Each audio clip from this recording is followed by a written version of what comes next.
Welcome to Season 5 of E-Commerce Fastlane. This podcast helps resilient entrepreneurs, marketers, and founders to accelerate growth and thrive with Shopify. And now on to episode 231. You're listening to E-Commerce Fastlane, the podcast show to help you build, manage, grow, and scale a successful and thriving company, powered by Shopify. Listen to real conversations with partners and subject matter experts as they share proven practical strategies, platforms, and the best Shopify apps to help you accelerate your business. The time is now for you to improve efficiencies, grow revenue, profit, and lifetime customer loyalty. Please welcome your host, startup founder, and strategic advisor, Steve Hutt. Well, this episode is brought to you by Recharge, the leading subscription management solution helping e-commerce merchants of all sizes launch and scale subscription offerings. The subscription market is predicted to grow to nearly $500 billion by 2025. That's a billion with a B. And as the fastest growing area in commerce, subscription holds tremendous opportunities to build a community of customers who share your values. Now, Recharge powers the growth of thousands of subscription merchants and their communities, turning one-time transactions into long-term customer relationships. With subscriptions, merchants are able to experience predictable revenue, increase customer loyalty, and higher average order values. Whether you're a direct-to-consumer business or an omni-channel brand, subscriptions strengthen your brand's relationships with your customers and make it easy for consumers to make repeat purchases. Turn transactions into relationships and experience seamless subscription commerce with Recharge.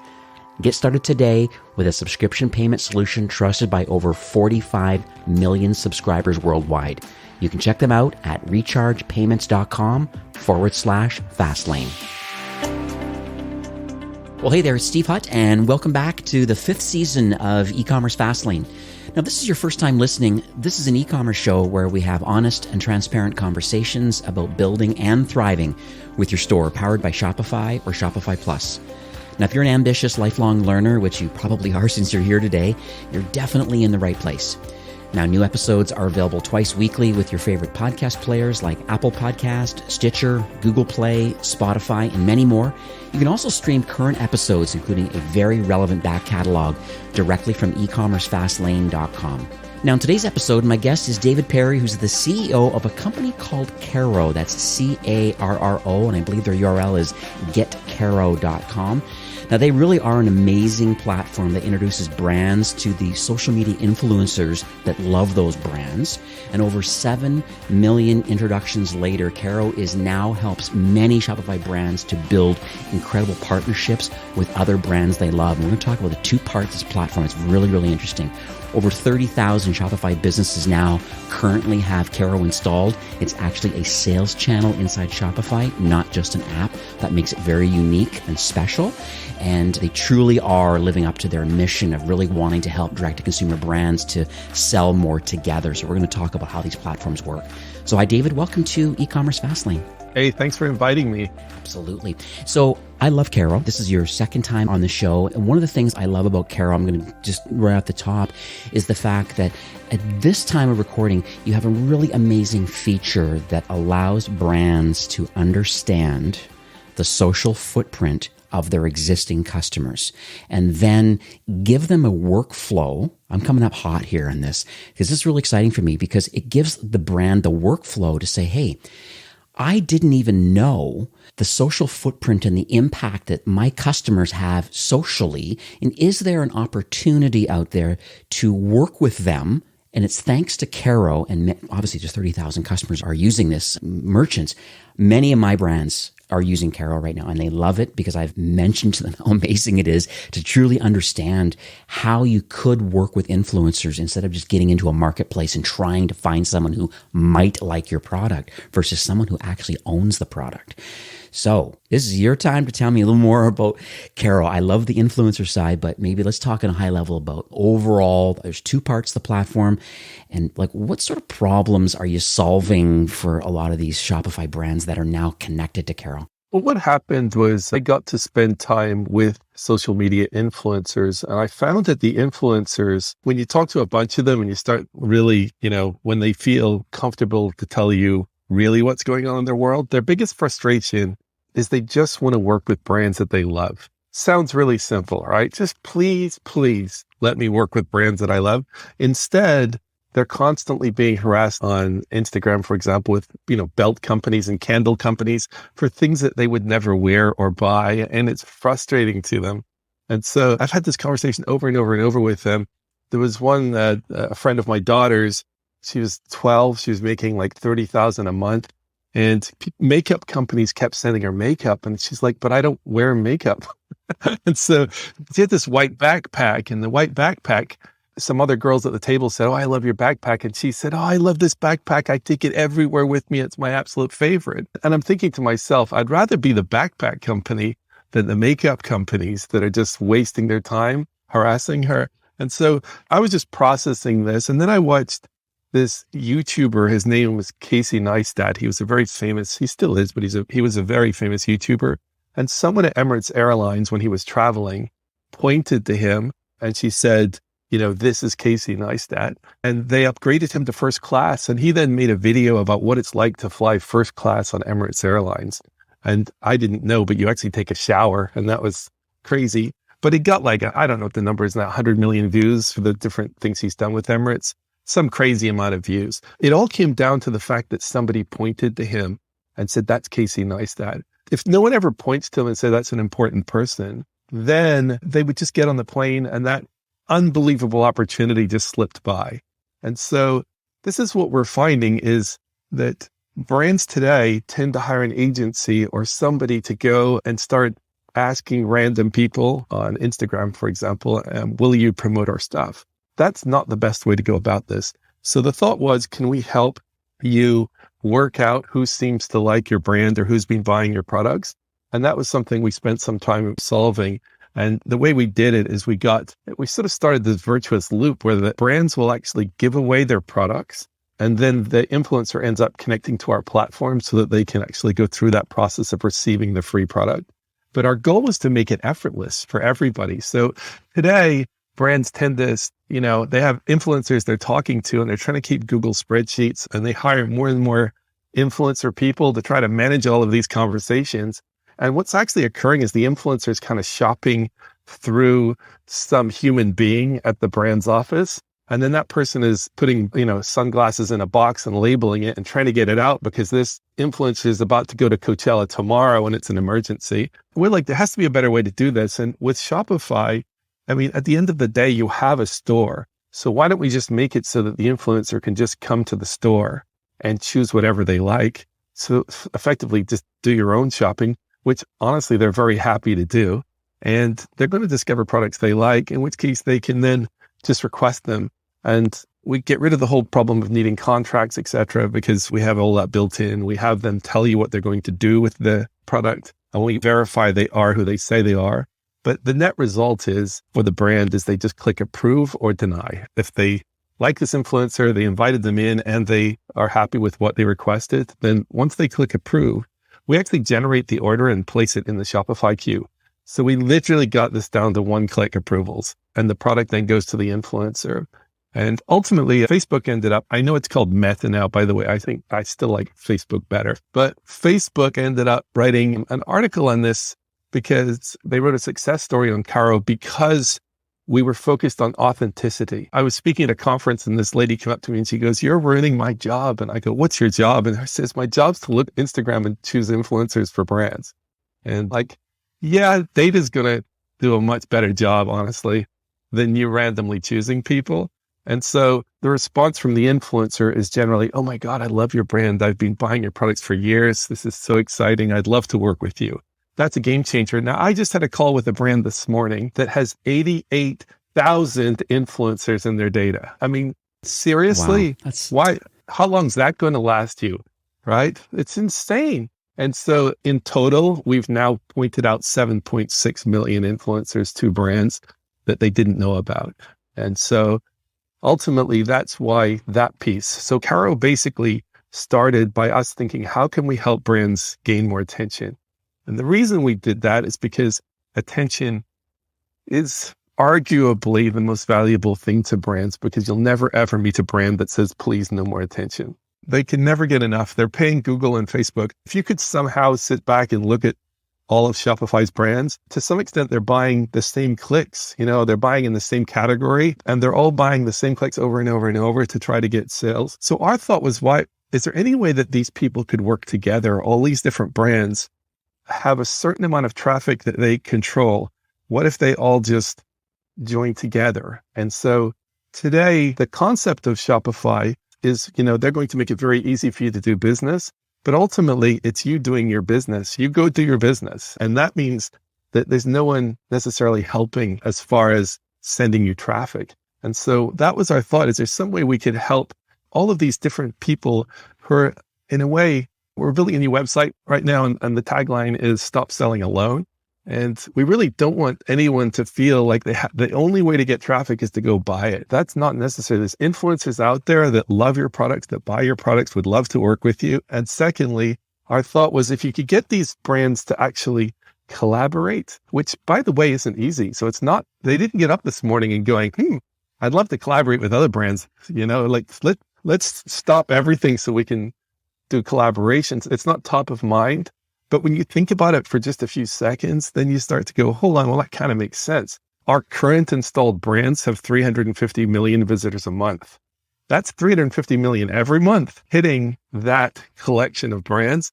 If we double the amount of brands, we'll double that number. So in reality, that traffic is there. So the question is, how do you get your products pushed into that traffic that other brands are getting?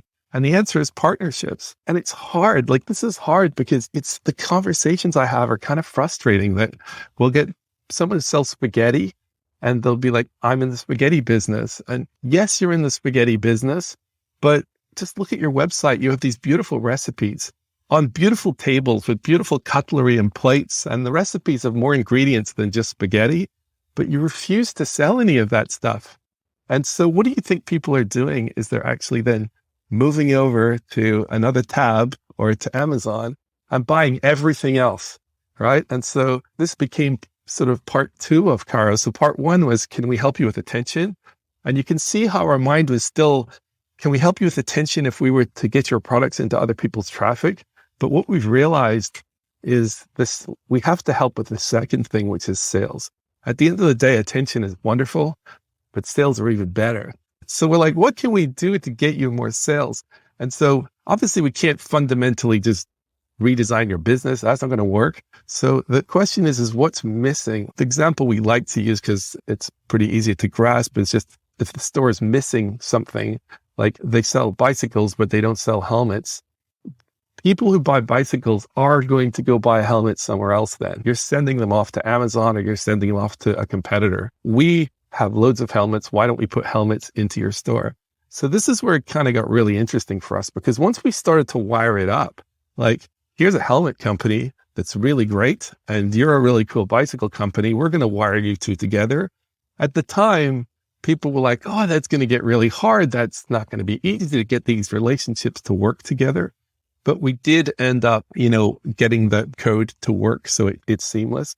But what actually occurred was, instead of us taking one helmet and putting that into your website, and now you can sell helmets, what actually happens is you're connecting the supplier's inventory into the retailer or the brand store that's actually selling the helmets. Suddenly their inventory is connected. So you're getting the supplier's inventory becomes the retailer's inventory. You suddenly have all the colors and all the sizes of the helmet. And we found this really interesting, because today, if you buy, imagine you're paying to build the helmets. You're always saying to yourself, what sizes should I do and what colors? And you're always restricting yourself. If you're actually buying from wholesale, you're always restricting how many of something you'll buy, because you don't want to be left with a warehouse sale trying to get rid of it on the end.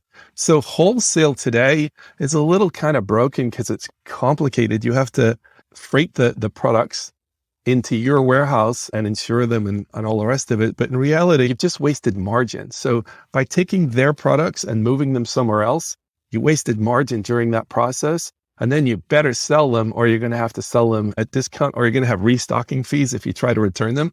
So this started to get us into this world of, what is that? I mean, is that virtual wholesale? It's not. And so what we really realized was that if you're partnering with really good brands, then that brand can do the shipping for you. So the helmet company is perfectly capable of putting the helmet into the mail and delivering it. So then we go, oh, so you're a drop shipping company. Is that what this is? And then we're like, well, no, because drop shipping's already got a stigma. I mean, we had people testing Caro at the start, and the first thing that comes out of their mouth is, oh, this is drop shipping. And it's like, no, because, and they immediately, by the way, when they say drop shipping, they're like, oh, I don't like drop shipping because, everything's going to come from China. And so this is why this is so interesting, because what we're actually doing is connecting cool Shopify brands to cool Shopify brands. These are not, drop shipping brands from China. And it's like a dating app where everybody is opting in. You're not working with brands that you don't want to work with. You're actually working with brands you do want to work with. We suffer from all the same problems as a dating site, because the way on a dating site, you get some people that are super popular and they actually get annoyed because they're too popular. They're getting too many requests. Like that brand this morning I spoke to, they installed, and they haven't really started to lean into the platform. They installed it and they are swamped with requests to work with them. And the way we ended up having to solve this was we created a verification system where you actually, like the blue check mark that you get in Instagram. We have the same concept in Caro where, really large brands, we try to sort of reduce the amount of noise because there's so many people who want to work with them. But the net result is, we come to work every day inventing because we're at the very tip of the spear. And this spear is very interesting. I think the idea of brands collaborating, we ended up, our actual tagline is sell more together. And my dream is that the brands will literally start to help each other. So today they're collaborating as a business deal and they're making money that way. We have brands making hundreds of thousands of dollars in additional sales from Caro. But in reality, what we'd really like to see is them then take that final step of people who are experts to sort of help the others. Like, how do you reduce shipping costs, or how do you get better product photography? All of those subjects that really can help a business. I would love to not have Caro have to make all that content, right? Examples of that are, you saw this service Clubhouse come out, and Clubhouse was this huge viral success with everyone helping each other. It got a little salesy to where it is today, but the initial concept of people helping people is, it shows that people are willing to do that. It's something I was on the board of I'm originally from the video game industry, and I was on the board of the Game Developers Conference, which is the biggest game developer conference. I was on there for 10 years. And during that time, it just blew me away, the sharing that would go on. Like, it wasn't, we're all in this together. Like, this is not, I know we're all in our silos too. We're trying to run our own game companies, but at the end of the day, we're all in this together. And can we help each other do better? And so that's my ultimate dream for the platform, is that we can get that kind of sharing going on. It kind of reminds me of the open source community, because that's the crux of even WordPress and like all these companies that just like making SaaS product, anything with technology. Everybody wants to get involved. Code is publicly available and anybody can modify it and anybody can work towards versioning it and can offer enhancements to it. And I love that helping part. Some of the Shopify React framework and different things, these are all public, repositories of information that are shared. And, some people take more leadership roles in the development of it, but that's what I'm really impressed about Caro, because the kind of conversations that I have with brands, like literally every month, I have a book of business that I manage inside Shopify, plus side of Shopify. And, part of their questions to me more as of late, I'm sure you're feeling the same thing, and this is the benefits of Caro, is the fact that, there's some supply chain problems right now that are happening. Obviously, the cost of containers have just gone up to like $1,000 a piece. Like, it's ridiculous, that, and then the lead times, not to mention warehousing costs, just ROAS in general. Just think of like the cookieless world right now, the cookieless future, and iOS 14.5 upgrades and all these different things that have happened. It really is affecting. And I have brands come to me and say, Steve, well, how do we truly, on a granular level, how do we actually monitor and track return on ad spend right now? I said, well, we're going to have to do a blended ROAS right now, because that's the only way to really, this much money in equals this much money out. And it just kind of is what it is. Unfortunately, that's where we're at today. Then I bring up the Carl situation and say, listen, I think there's an opportunity for you to expand your product mix. There are ways of building relationships with other non-competing people in your vertical. So, and we have one case study about Super 73, the e-bike company. I'd love to unpack that one a bit because I think it's so interesting to me that here they are. And I tell this to my brands, you're experts at what you do and you have amazing product market fit. However, is there an opportunity to get involved with, like for example, I have a coffee replacement company. Is there an opportunity for them to sell other coffee gear or frothers and other different things? The answer is yes. Do they want to import all of that and get involved? No. I have a water bottle company too. Why don't they get involved with some kind of flavored water mixes that are premium, that are market leading products out there that add some kind of flavoring and neutral, whatever the health benefits are? You have a water bottle. They have the stuff that goes in the water. There's so many great cases, and I keep bringing these up to merchants. I'm like, that's a great idea. I said, yeah, well, this is the platform that does that. It makes the introductions, and then you can work together. So let's unpack the super73.com. I'd love to understand more about how that all happened and just the relationship of the success of that campaign. Yeah, it's actually a really good one. Super 73, with the number 73.com is a Shopify store. And what happened is I went and met with the CEO, John Kim, and it was kind of fascinating getting a tour and seeing how they were thinking. At the end of the day, the bicycle industry is pretty packed, right? And even electric bikes, it's quite a tough business.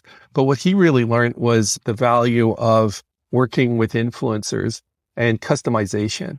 And those two things just became so evident. Will Smith is riding a Super 73 and all the celebrities are. And then what happens is once all the influencers are riding them, then he starts getting entire sports teams. And that means you can customize it. So let's say they wanted to make a New York Yankees edition for all of the team members, they could easily do that. And so this idea of really embracing customization and influencers, and honestly, it's a cool brand and a cool product. It was perfect for us.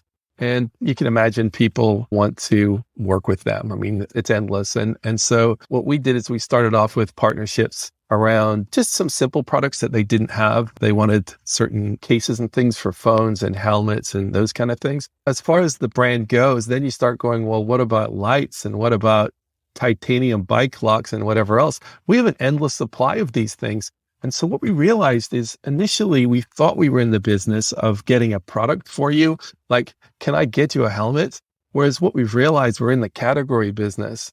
What about having a selection of helmets? Or what about having a selection of, socks and gloves and shorts and all these other things that are actually part of the lifestyle of the brand? And the way I look at it now is I tend to look at what photographs people put on their websites. So if you're a bicycle brand, let's say there's another one, State Bicycle. If you're a bicycle brand, what's in your pictures? What are the people wearing? There's this really interesting thing that's changed is influencers are starting to realize they need to become brands. And that means, because today they don't actually get to keep their customers. They send all their clicks to Amazon and they have no idea who bought, right?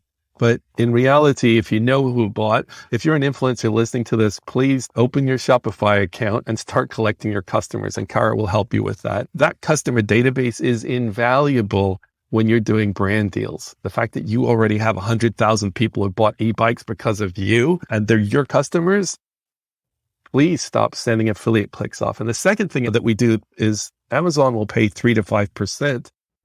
With Caro, you become the retailer. The influencer actually is the retailer in that relationship. And so what happens is they get the full retailer cut. I just want to be crystal clear on that. Today, they get an affiliate fee, some small percentage. You can be the retailer because you are the retailer. You actually went and found the customer and you got them to buy. So it can be life-changing for an influencer. It's usually around 10 times what they used to earn, depending on the product category, of course. But in reality, it's much more than they're getting today and owning the customers. And all it requires is Shopify to collect that information for you, and also with Caro to actually form the partnerships with the different brands. So say you wanted to sell Super 73 bikes, then that would be the way to do it. So This idea of helping these people partner as categories, you can imagine it starts to change your thinking a bit. I mean, we've had brands come to us and, their vision of who they are is bigger than what they're selling on their website. You'll see there's a brand, Chubbies, which is a really, really great brand. And Chubbies were like, our brand is the weekend. And looking at their website, you're like, there's other things that you could include if you want to be the weekend. And we're here to help. Like, that's what we do. And so they can add those things. Now, what that means, and just to go back to your original point, was that means that you're going to increase the amount of sales per customer that comes in. So your average order value goes up and the lifetime value of the customer goes up. But the average order value is, I keep getting asked, like, why do you guys focus on average order value? It's because ultimately, there's a cost to bringing people in. And if you can increase your average order value, you can unlock your marketing team even more. So like, it's the fuel for your marketing that brings even more attention. Now, what's better than that is partnering. So again, if 1,000 Helmets puts their helmets into Super 73, they just got a deal with Bird with us. So, Bird scooters, they just started stocking 1,000 helmets. And so, they can start doing all these partnerships through Caro, but that traffic is free, all of it. They're not paying a cent for any of that traffic. And that's because of partnerships.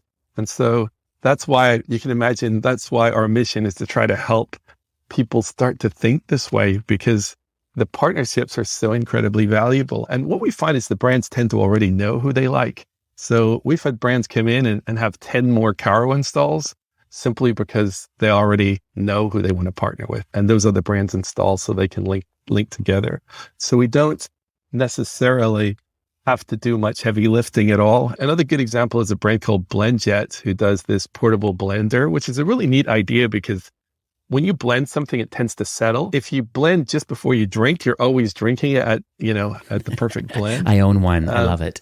Oh, you do? Yeah. It just makes sense logically. Like, just give it a zap just before you drink and you're going to enjoy your drink more. But they didn't have a way to sell what goes in the blender because they didn't have refrigerated warehousing. And so the conversation goes along the lines of, we'd love to make money from what goes in the blender, and so then we say, well, why don't you build a marketplace and partner with lots of different companies? They all want to work with BlendJet because BlendJet's really cool. And so as a result, they get a huge AOV lift because not only are they selling the blenders, you know what? They're not just selling what goes in the blender now. They're actually selling subscriptions to what goes in the blender now, which is genius.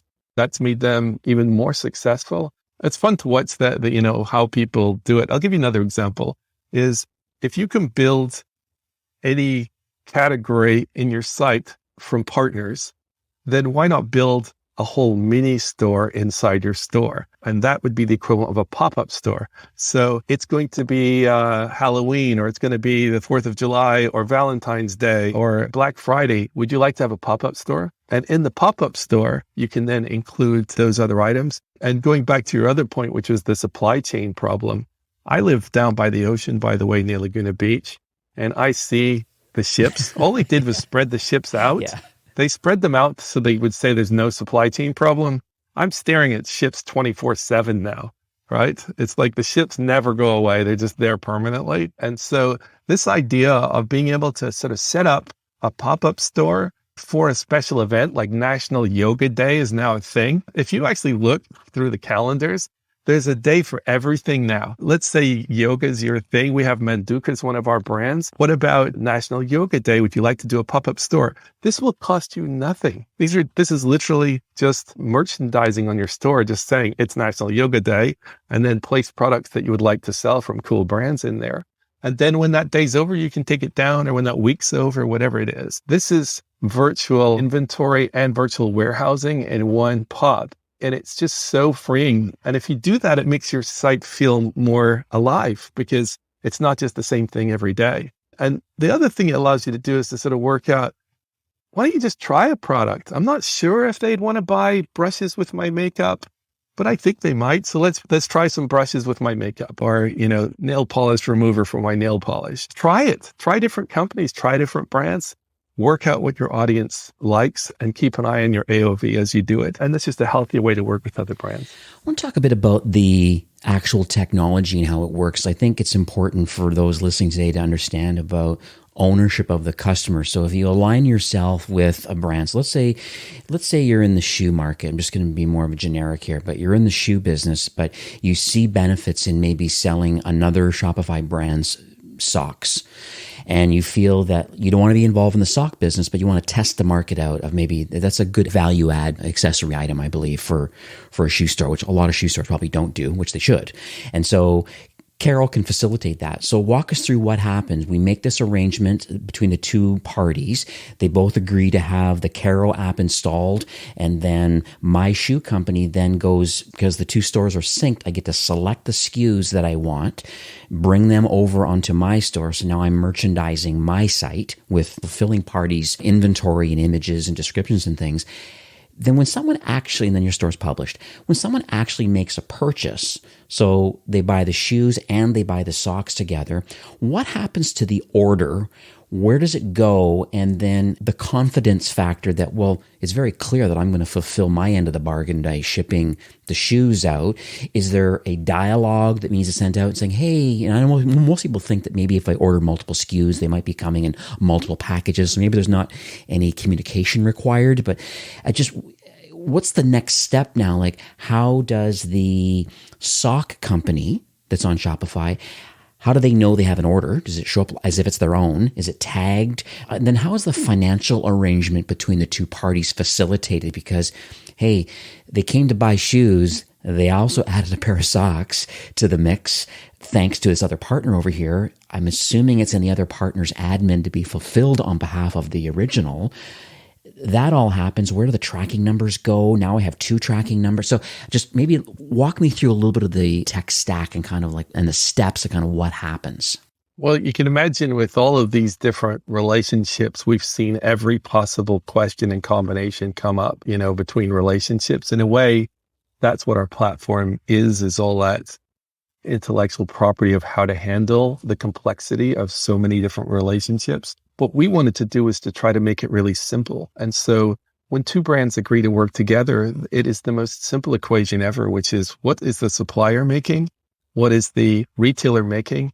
And we take 5%. So just so you know how we make money is we take 5%. And this is 5% for making this possible, a whole new revenue stream effectively. What happens is that someone buys the product and they pay just like normal. So it was very important to us not to change anything for the experience of a customer.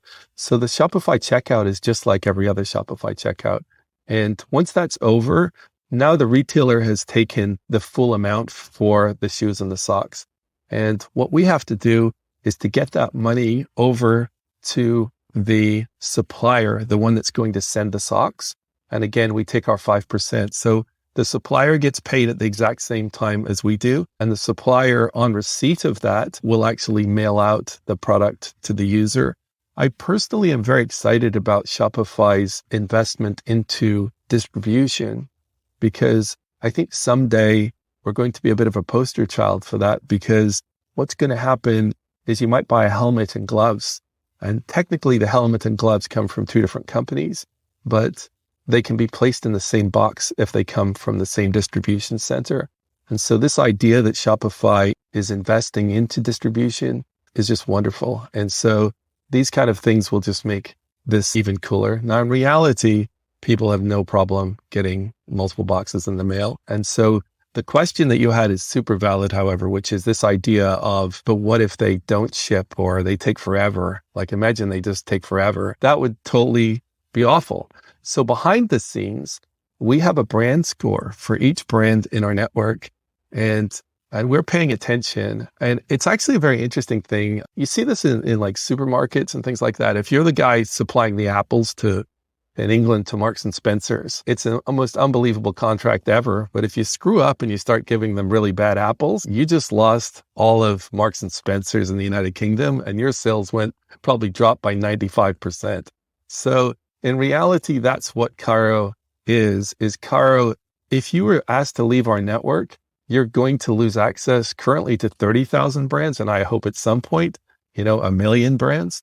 And so if you leave, that is a really, really, really, really major loss, because not only will you be asked to leave and you'll never, ever have contact with those brands through this technology again, but you will also have all your current partnerships removed.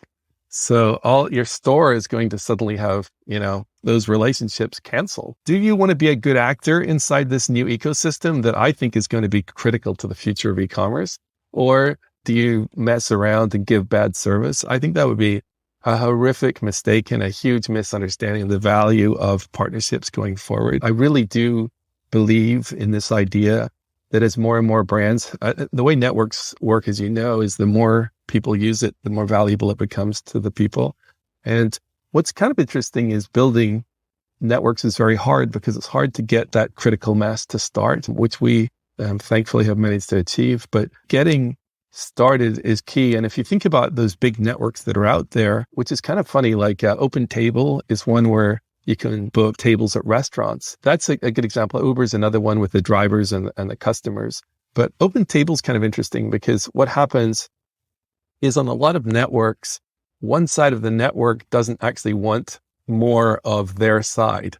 So if you're a restaurant in OpenTable, what advantage is it to you to have more restaurants, for you to invite more choice for the customer? It's not really the best thing. And so that's actually a problem. In our situation, the brands actually do want more brands because it actually gives them more partnerships and more traffic potential. It's an interestingly healthy network because everyone's helping each other versus one where there's any kind of adversarial aspect to it. All right. Well, that makes sense. And that's the thing that I always wondered about. And I understand that once an order is created, there is in there both parties, but especially the other party for adding on the SKUs, the sock company, for example, it's in their best interest long term to continue cultivating and building that relationship up. They singled you out. They want to sell your socks. And so deliver them quickly with a smile. And then, at the end of the day, I'd argue that you probably should co-own that customer to a certain degree now because it's arrived and the other person in the sock company's admin. Is there other opportunities down the road? Could the sock company start selling shoes or, a drop or a campaign? Yes, of course there's that opportunity. Yes. And you're so dead on. Yes, they should. And also I love the idea that they collaborate on social media together. And ultimately, at some point, again, going back to the influencers having their own stores, which I think is a huge opportunity for Shopify, by the way. I'm estimating there's 60 million of them in the world, 60 million influencers that need stores. And currently, and that would be a big growth for Shopify if they could make that happen. And secondly, most of those influencers, as I said, don't know who they influence. So this idea that you could change their life, but also grow Shopify even more, I think the net result would be even more awareness. And you can see I keep getting into that loop of, it's about awareness and traffic and people seeing your products. That's the most valuable thing. And then you're like, no, it's actually sales. And then you go, yeah, it is sales, but where the sales come from is attention. Yeah, but I need more sales. And this is the loop. And so that's why we have to focus on those two key components. It's like this virtuous loop. And I think it's funny because I come from the video game industry. So who the heck am I to be involved at all in e-commerce, right? What am I even doing here? You should be just making games somewhere. But in reality, I think this industry is fascinating. And the people that you get to meet are so cool. Like the brands, when you actually get to walk around Super 73 or one of these brands, they're just such cool people. And ultimately, we can help. Like we can help them. We're bringing technology in that they're never going to build. They're not going to hire a whole bunch of engineers. We're not doing machine learning. So it's just a couple of other things we're building right now is bundles. So bundles allow you to have an entire outfit by an influencer with one click, or by a brand, like buy that whole recipe with a single click. Or you could put a brand on it. You could have Mariah Carey's all-day skincare regime and sell that as a single SKU. That's something else we've now built that quietly launched. So that is available if you contact our support. And then second, we thought that would be good. But another thing is upsell.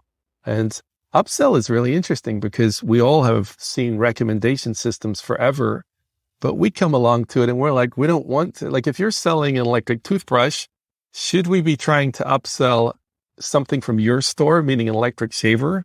Like, really? You really want me to put an electric shaver with your electric toothbrush? That's not going to convert, because we have the data and understanding for what will convert and what's also hot, in which case we're calling it network-based recommendations. So it's not recommending your products and recycling your products. It's recommending what's going to convert. And that's a very different way of thinking. But we have the data. So the answer is, with an electric toothbrush, put Kendall Jenner's toothpaste. Kendall Jenner's toothpaste from Moon Oral Care, which is on Shopify, will convert way higher than any product from their store. And so what we're really saying to the brands is, just work with us and let us try this. Let us prove this to you, that this is the way you should be thinking. And the more that data, I mean, that's all machine learning, as you can imagine.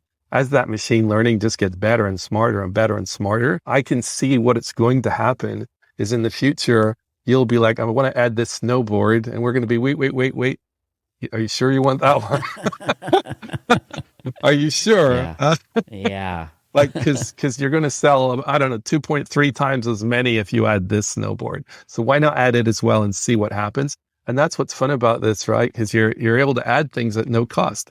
So why don't you give it a try and then just see what it does? But we think that that's going to be critical. So what we're effectively doing is building all of these different pieces of the puzzle. And the theme to all of it is getting brands to work together. That's the key core piece of it.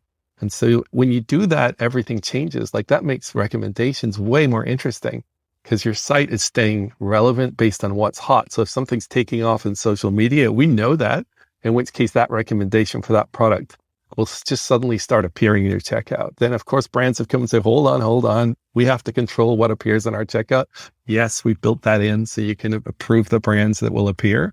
But at the end of the day, it's a bit like Elon Musk's self-driving cars. His whole point is that at some point, the cars are going to perform better than humans. And technically, they're there, meaning the amount of miles they've driven without accidents is better than the amount of miles that humans have driven with accidents. And so when you compare them, at some point, I think that would be a really fun goal for us to be able to say that to our brands. What Elon is saying is, if you touch the steering wheel, you're going to introduce error into your driving. and the way I'd love that someday to be true for merchandising, which is, are you sure? Please type in yes if you. Yeah. Like, this is not the best thing for your business. I think that would be really funny. This is awesome. Yeah.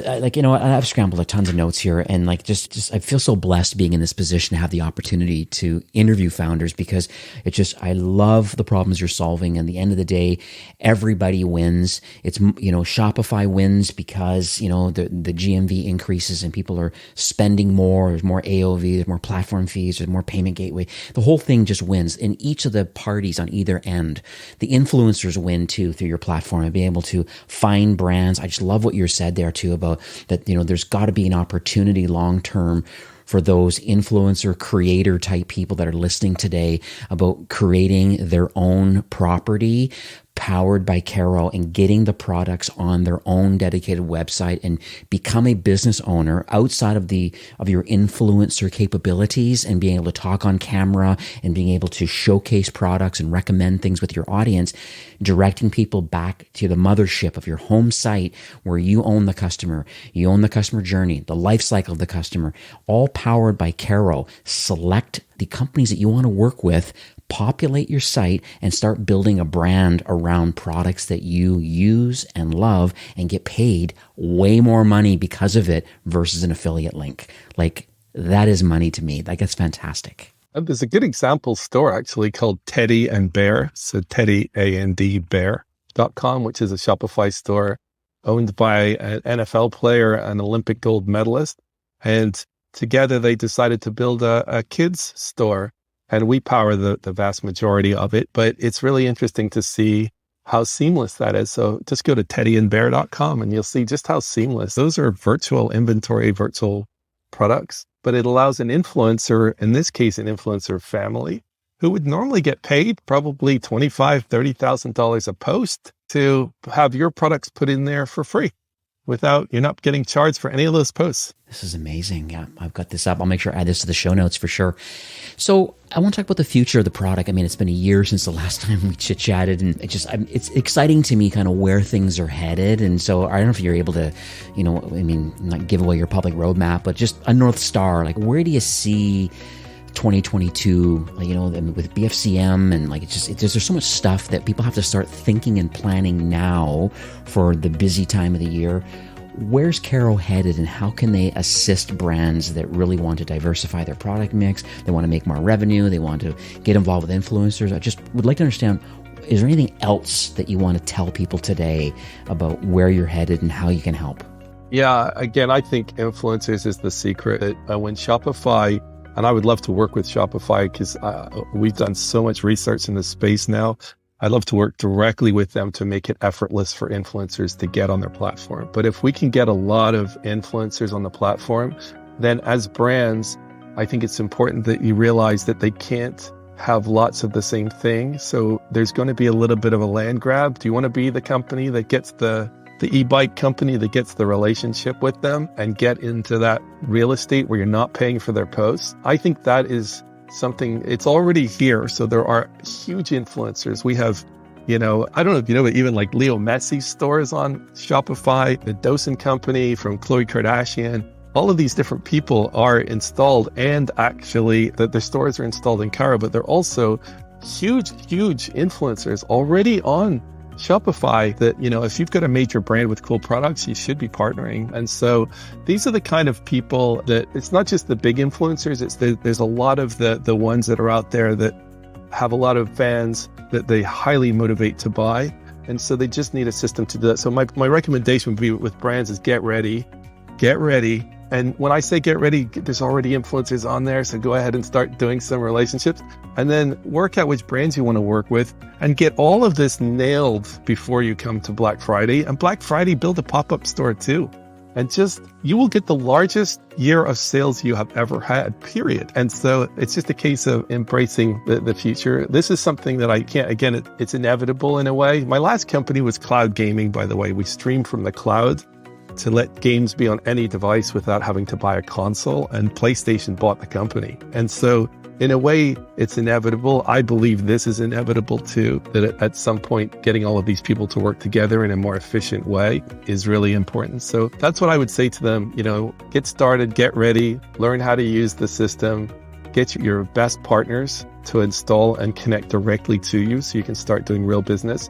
The real winners, the people who make the most money on our platform, are doing it because when they actually collaborate. So they're not just adding each other's products and then never talking. It's like, okay, now let's actually, work together on partnering. Sometimes you'll see them post the same pictures to social media, or they'll do some kind of email campaign, whatever. So collaboration is important. Love it. So how can people learn more about your solution? Like, where do you want to send the traffic today? I can certainly update the show notes with like a lot of the, brands that are live, creating their own marketplaces and building relationships with other, non-competing verticals and just kind of what people are doing on the influencer side. I can share a lot of that in the show notes. Is there any other places that you'd like to send people today just to learn more? The best thing to do would be to go to either, I think you have a link, do you? You have a direct link with Caro, or we could go to getcaro.com/fastlane. Either way, yeah. It's fine. And that's what I noticed in the notes here. Getcaro.com would be probably a decent, good starting point. Even the App Store, Shopify App Store, is typing in Caro, Carro, and that'll show the app in there. It's free to install. I love the initial onboarding sequence that happens when you add Caro, because what it does is, just as a side note for those listening, is that it actually ingests all of your order data and understands, okay, just so you know, these are all your customers, and here's the social footprint of these customers. And then it really starts giving some ideas about, well, now what do I do? Now that I have 40,000 customers, I understand who they are. How do I start building relationships with these people? And then how do I find other partnerships? And that's the other part of the platform that you can kind of turn on too, which is quite interesting. So it's pretty exciting kind of where everything's headed. Yeah, definitely. And again, you actually asked one question that I didn't answer, was regarding the data. Just to be clear, the brand owns all its own data. We do not own its data. The influencers they have are their influencers. They're not our influencers. They're their influencers. So effectively what we're doing is showing them their own data in a certain way. And under the rules of Shopify, if they ever leave our platform, they'll be taking all their data with them. So just a zero issue there. So I just want to make sure to answer that question. That's actually one of the things that I think is very good that brands need to understand more, is that Shopify protects them. I mean, we even do security audits and things like that, like penetration tests and stuff, because Shopify requires us to do that. So it's just important that they understand that we protect their data And we're literally just trying to help understand, number one, there is value to their data if they were to look at it from a new way, and to build partnerships from that. Love it. And typically, because there's almost 2 million merchants, I think, on Shopify's network, there's a certain kind of sweet spot or a starting point. You have to have a little bit of product market fit. So usually, $5,000 to $10,000 a month in sales is kind of like a decent starting point to start understanding who your influencers are of your existing customers, and then starting to build some brand partnerships. So usually that around the 5K, would it be fair to say that's a good starting point? Yeah, that's a good start. Okay. Build your brand. Once you get to about 5K, then you're ready to start doing partnerships. Beautiful. And understand that we have a little special offer before we go today, that if those that sign up, we're going to offer, I guess it's a 3 months of free service available for those that are listening to the podcast that see this might be a good value for them to get involved with the brand partnership side of Caro. So I'll have a link in the show notes of how to take advantage of that offer. And, thanks, David. I really massively appreciate you coming on the show. I always joke every episode, but it's just like copious amount of notes. Like I have written, you can't see if you're not on video today, but it's ridiculous. And it's a life of learning. That's my mantra. Like I don't know everything in commerce. I learn a ton from the people that I get to interview. And I just want to thank you again for coming on the show. And actually, I want to flip that on you. So I want to thank you for doing this, because this is helping a lot of Shopify store owners to hear from lots of different perspectives and technologies. I'm also very excited about the right now idea of trying to make it really, quick and easy to learn. This is incredibly valuable to people. So again, being at a conference and seeing how this works and the impact you can have on people's lives, you probably won't feel it right away, but I guarantee you in the years to come, you're going to have people coming up to you saying, I listened to this thing and I changed the way I was doing what I was doing.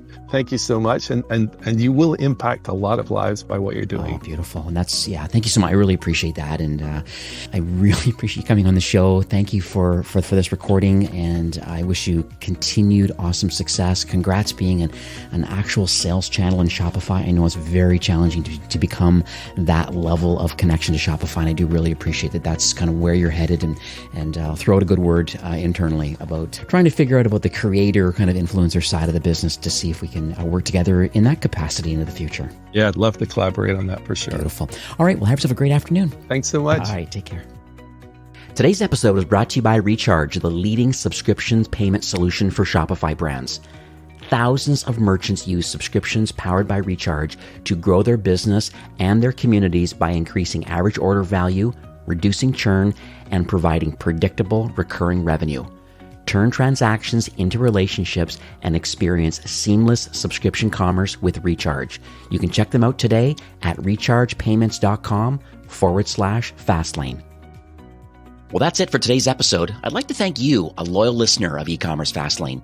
It's my hope that this podcast is offering you a ton of value through growth strategies, tactics, and exclusive insider tips on the best Shopify apps and marketing platforms, all with my personal goal to help you build, launch, grow, and scale with Shopify. Thanks for investing some time today and listening to the show. I'm so proud and excited that you have a growth mindset and are a constant learner. I truly appreciate you and your entrepreneurial journey. Enjoy the rest of the week and keep thriving with Shopify.